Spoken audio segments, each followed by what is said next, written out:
Hi everyone, I hope you're doing well. Today I'm playing with a set of 90 acrylic markers from Arrtx, kind of a new set, but also a familiar one, just with more colors and a few upgrades.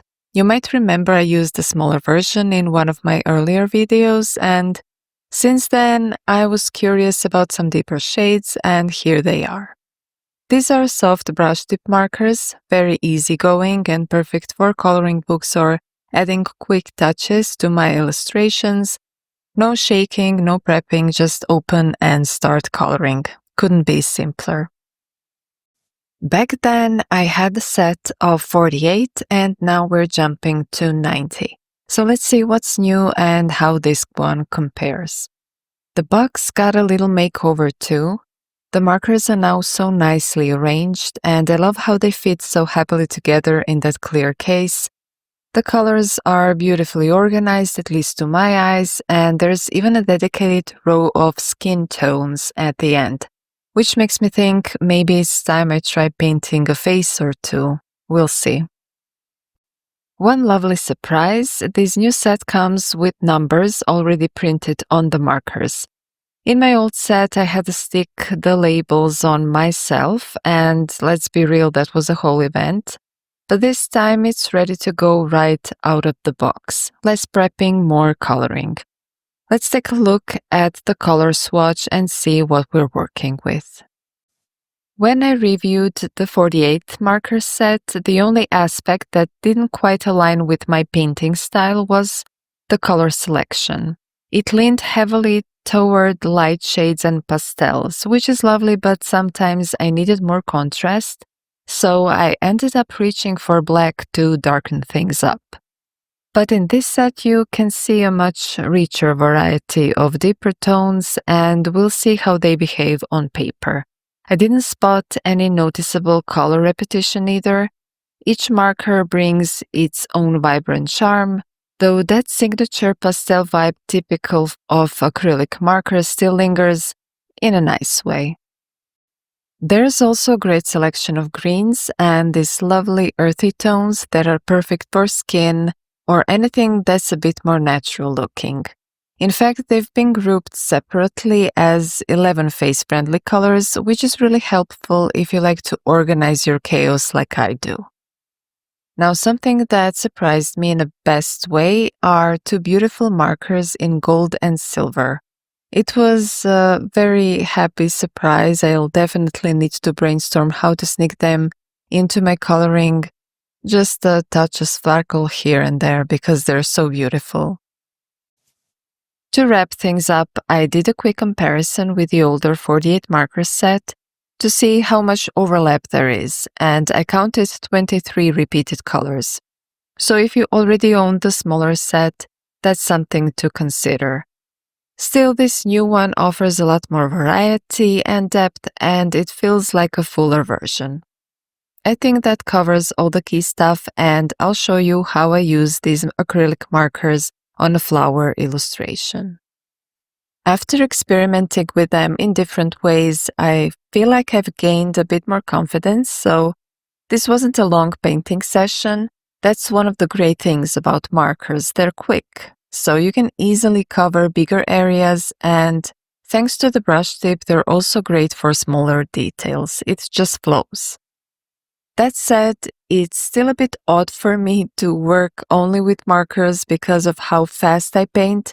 Those little streaky lines that remain sometimes get on my nerves, so I usually go in with a wet brush and blur things out a bit. These aren't liquid markers though, so I literally have about 3 seconds before they dry. But of course, that's just me. If your style is calmer and you like to build up shading slowly and thoughtfully, you absolutely don't need to do that. For me, reaching for the brush feels like second nature. It's just my way of playing around and softening things up. I'm working in the Beautiful Planet book again. This page just felt right because it has a nice balance of areas where you can see how I use the markers for both details and bigger sections that are perfect for quick filling. At least that was the plan.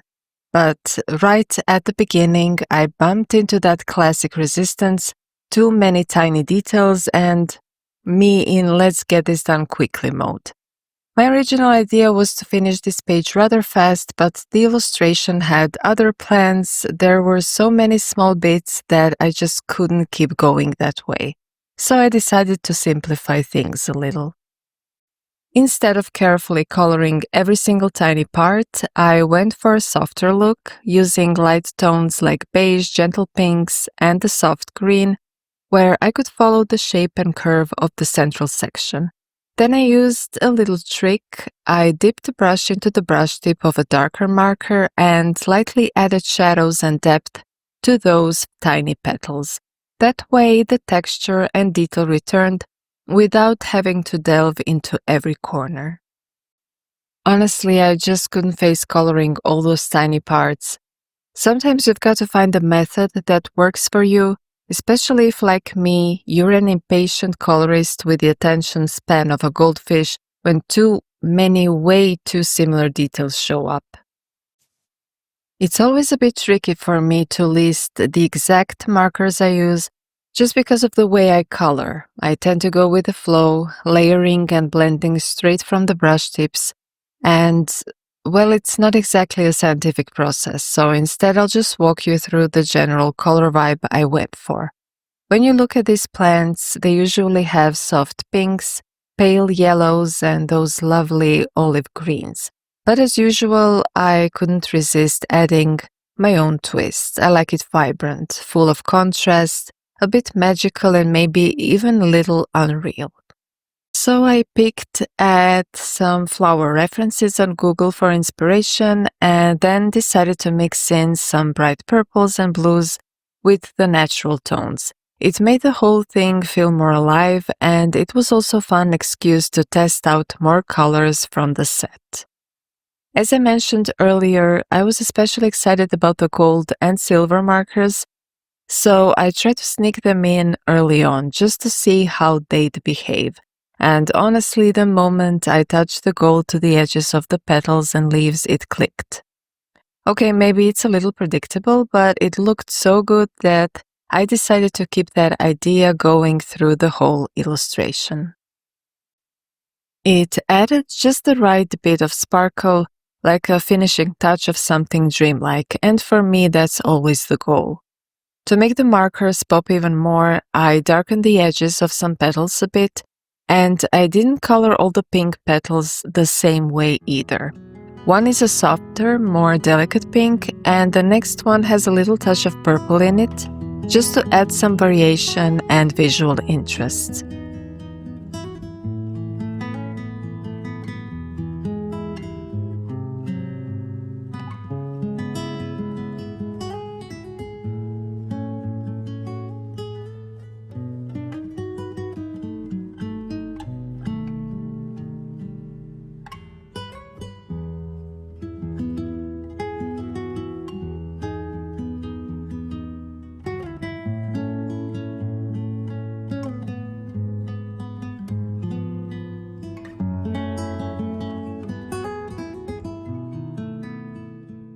That's also why I added more bluish tones to the right side, just to play around a bit more with the set and keep things fun.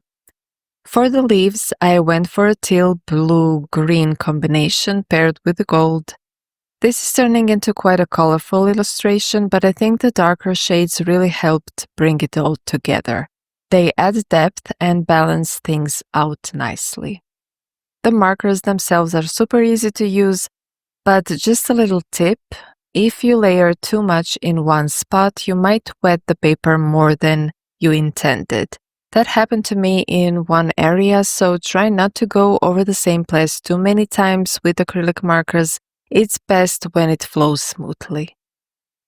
I've been using these for a while now, and I have to admit, once you get a bit of practice, they really do feel natural. Since they dry so fast, I sometimes don't even have time to go in with a wet brush to soften things. But the good news is, if that happens, I just go over that area again with the marker itself and blend directly. They're pretty forgiving.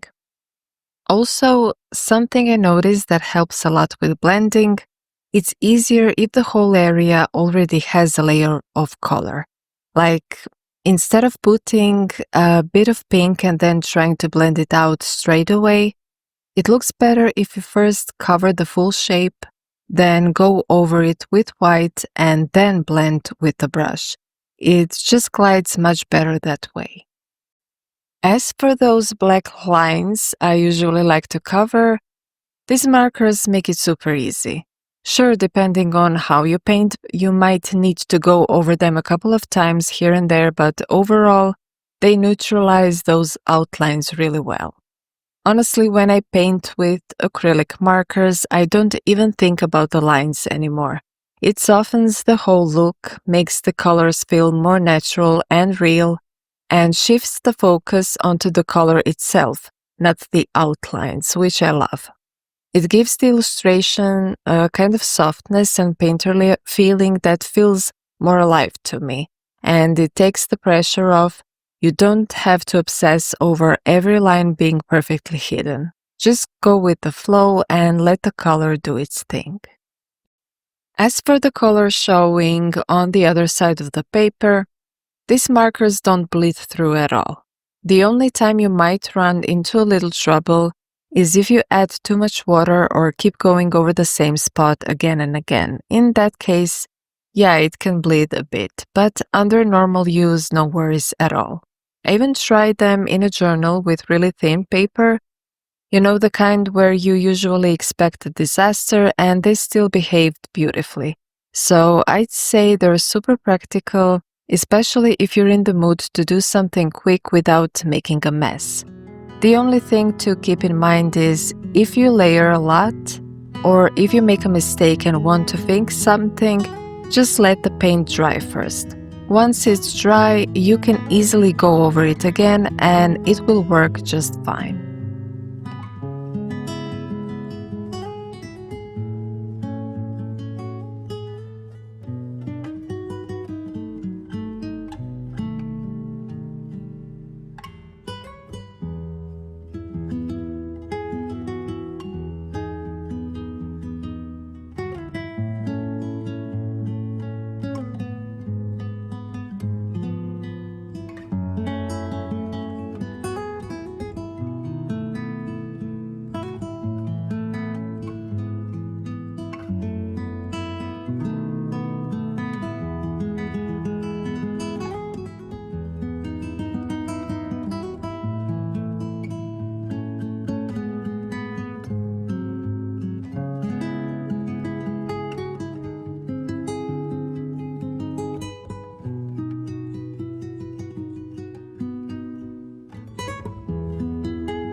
To finish up this illustration, I added just a bit of colored pencil here and there, mostly to deepen some parts.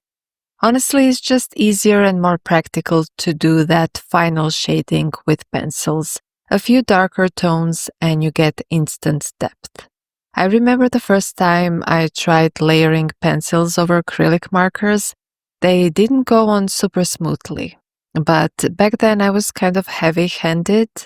I'd pile on a bunch of layers and just hoped for the best.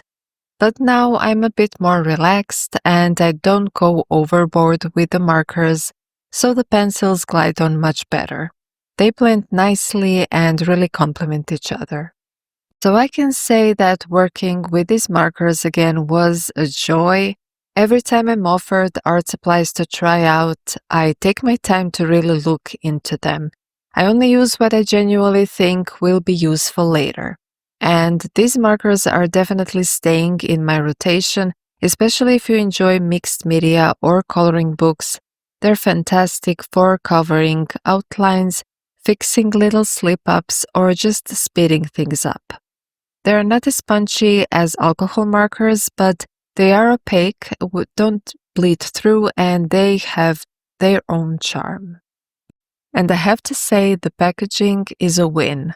This is hands down the most space-efficient big set I've seen so far. It looks like there are fewer than 90 markers in there just because it's all so well organized.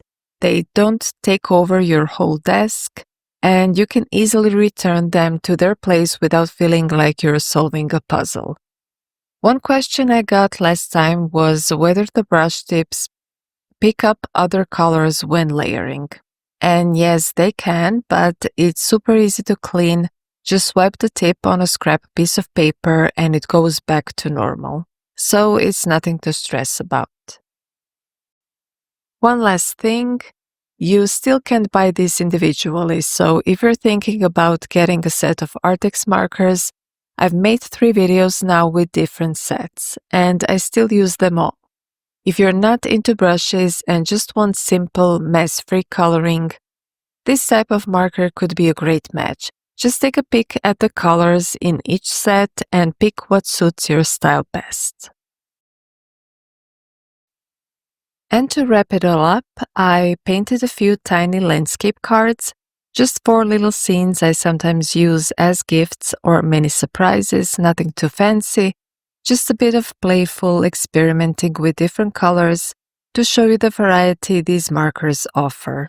Maybe it sparks an idea or two if you already have this set, or if it's on your wish list. Thanks so much for hanging out with me. I hope this video gave you a few fun ideas for your own coloring and help you get to know these markers a bit better. Take care, happy coloring, and see you soon.